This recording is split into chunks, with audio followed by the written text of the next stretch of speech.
배틀 바위의 사연. 학이 떨어져 있구나.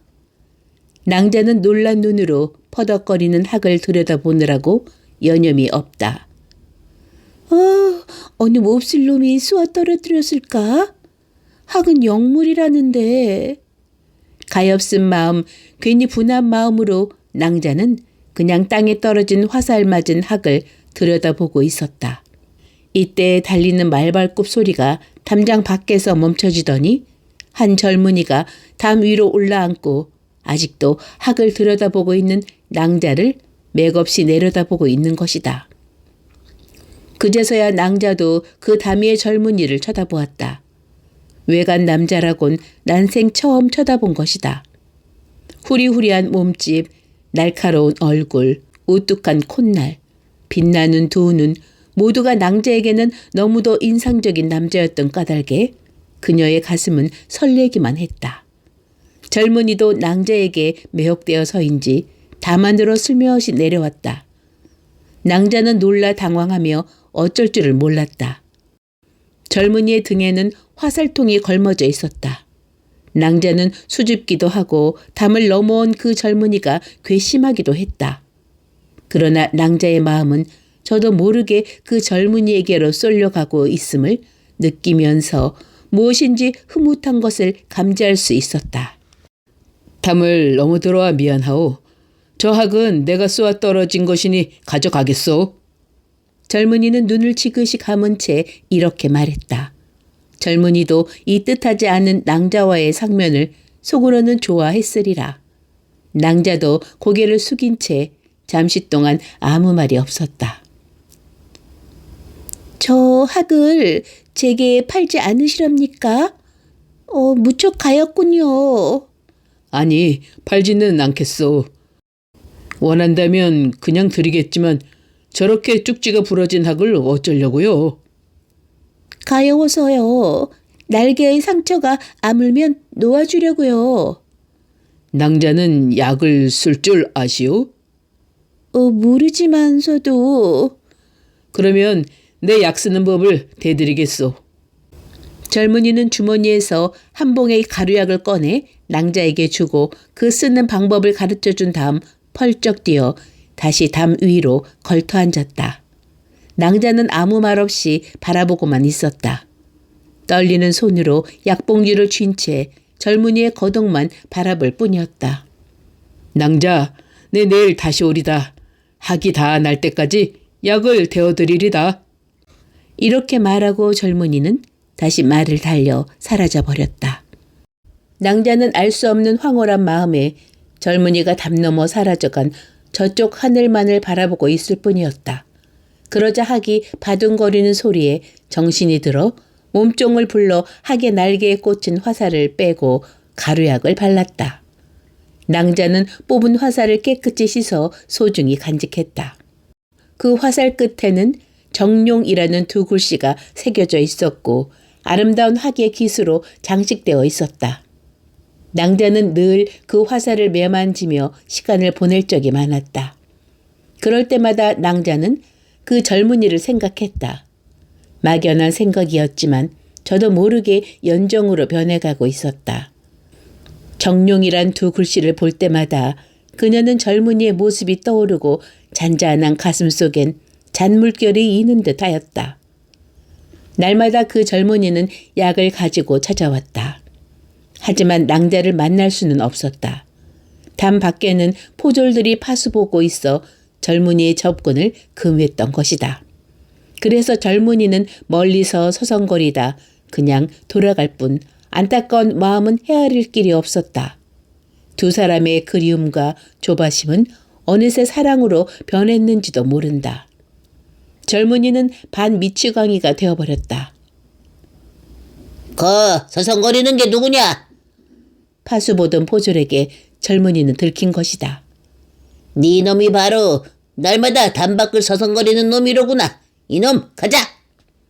포졸은 젊은이를 끌고 들어가 동원 앞마당에 꿇어앉혔다. 사또는 눈을 부릅뜨고 나왔다. 네가 정령이란 놈이냐? 네, 그러옵니다. 그럼 네가 정판서댁 직손이란 말이지? 전 정판서는 모릅니다. 네 이름이 정령이라면서 정판서를 모르다니 이놈이 나를 속이는구나. 곤장으로 몹시 쳐라. 사또님, 제게 무슨 죄가 있다고 치라오십니까? 뭐라고? 죄가 없다니. 네 놈이 동원담을 넘어 들어온 죄를 모르느냐? 젊은이는 수없이 곤장을 맞으면서도 낭자의 고운 얼굴을 상기하며 이를 악 물었다. 이렇게 매를 맞고 나온 젊은이는 간신히 집에까지 돌아왔다. 매 맞은 것이 빌매가 되어 알아눕게 되었다. 낭자를 부르며 헛소리를 했다. 이를 지켜보던 젊은이의 유모는 너무도 애처로워 신혈에 들뜬 그를 부둥켜 안고 넋두리를 했다. 아유, 도령님, 소인님이 욕하여 도령님이 이 지경이 되었습니다. 사약을 받고 세상을 떠나시기 직전 대감님이 그토록 간곡한 당부가 있었거늘 오늘 도령님을 이 지경에 빠뜨렸으니 무슨 면목으로 살겠사옵니까? 한편 사또는 동원방에서 노기에 가득 차 낭자에게 묻고 있었다. 너 그 정가놈을 몇 번이나 만났느냐? 이 애비의 대천지 원수의 자식인지도 모르고 다시는 이 방문 밖에 나오지 못하렸다. 사또는 화살을 내동댕이 치며 밖으로 나갔다. 낭자는 방 안에 갇힌 신세가 되었다. 가슴을 조이며 그 화살을 만지작거리기만 했다. 젊은이의 환상이 막막에 어렸다. 가슴속이 타오르는 듯 했다. 낭자는 몸종을 시켜 담 밖을 살펴보라고 했다. 예, 뒷뜰 담 밖을 좀 살펴보고 오렴. 아가씨, 지금 막 살펴고 오는 길이 온데 아무도 보이지 않사와요. 그래도 또 가봐라. 기다리다 지쳐 허탈에 빠진 낭자가 가엾기도 하여 몸종은 다시 담 밖을 살펴보았다. 그러나 기다리는 사람은 보이지 않았다. 며칠이 지났다. 낭자는 알아눕게 되었다. 몸종은 의뢰의 하루의 일과처럼 낭자가 말이 없더라도 때때로 담 밖을 살폈다. 그런데 어느 날 담 밖에서 소란한 소리가 났다. 젊은이가 포졸에게 잡혀가고 있는 게 아닌가? 그 광경은 몸종의 눈에 포착되었다. 이 일을 낭자에게 일러주어야 할 것인지 망설였다. 젊은이는 동현뜰로 끌려들어와 문초를 받는 것이다. 그뿐이랴 살이 찢어지고 피가 줄줄 흐르도록 젊은이는 모진 매를 맞고 풀려나갔다. 몸종은 몸소리가 쳤다. 망설이고 있을 수만은 없었다. 그러나 낭자는 낭자대로 사랑에 병들어 누워 있었고 젊은이는 젊은이대로 처참한 지경에 이르고 있음을 생각할 때 몸종도 괴롭기가 한이 없었다. 이 두 젊은이의 사랑의 순환은 그때부터 시작되는가? 몸종으로부터 이 사실을 전해들은 낭자는 자리를 박차고 일어났다. 몸종의 만류를 뿌리치고 젊은이가 산다는 산골을 찾아 나섰다. 마침 젊은이의 집에 다다라 보니 유모의 하소연 같은 넋두리 소리가 문 밖까지 들려나왔다. 낭자와 유모는 걸음을 멈춘 채 그 유모의 넋두리 소리에 귀를 기울였다. 유모의 소리뿐이랴 매 맞고 돌아와 누운 젊은이의 괴로운 신음소리며 또 낭자를 부르는 헛소리까지 들려나왔다. 낭자는 억제할 수 없는 사랑의 충동을 느끼며 눈물을 흘리면서 방문을 열고 뛰어들어갔다. 젊은이의 품에 얼굴을 파묻고 흐느껴 울었다. 이때 포졸들은 낭자를 찾아오라는 사또의 어명에 따라 이 마을 저 골짜기로 찾아 나섰다. 그런데 젊은이의 집에 모인 네 사람은 그 포졸을 피해 항마을 골짜기로 숨어버렸다. 젊은이와 낭자는 깊은 산골짜기에서 사랑의 보금자리를 만들고 한동안 세월을 보냈다. 그러는 동안 젊은이의 병은 씻은 듯이 나았다. 날마다 산에 올라 사냥을 했다.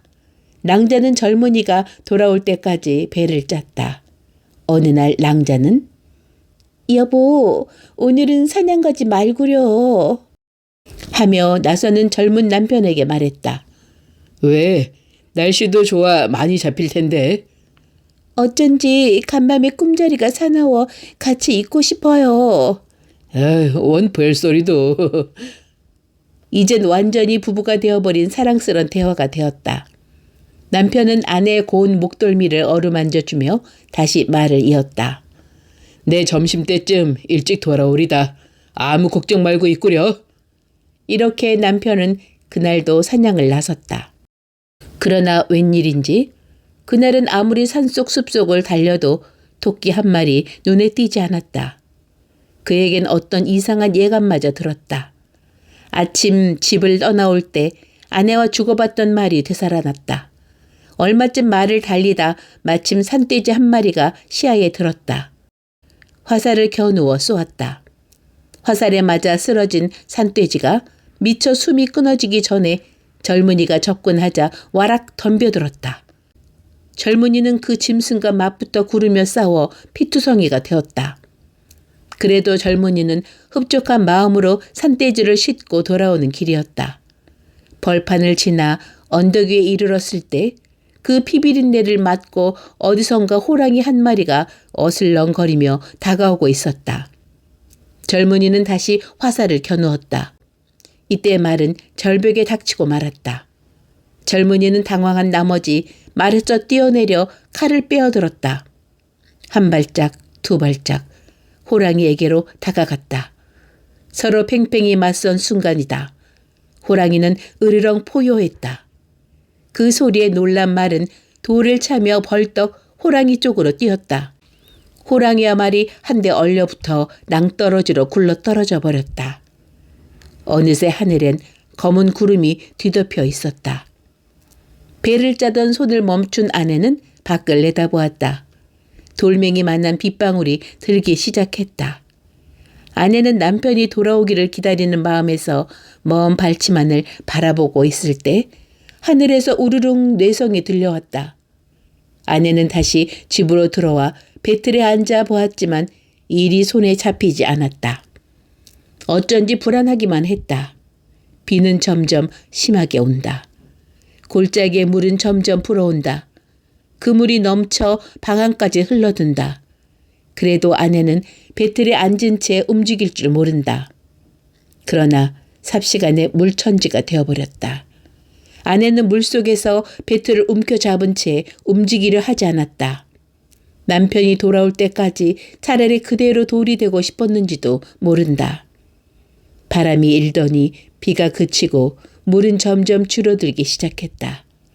물이 완전히 빠져 배틀이 다시 드러나 보였을 때 아내는 배틀을 잡은 채 바위가 되어 있었다. 이런 이야기와 함께 세상 사람들은 배틀 바위라고 이름지어 불러오고 있다. 전북 전주에서 얼마 멀지 않은 학송리 마을이 이 전설의 고장이다.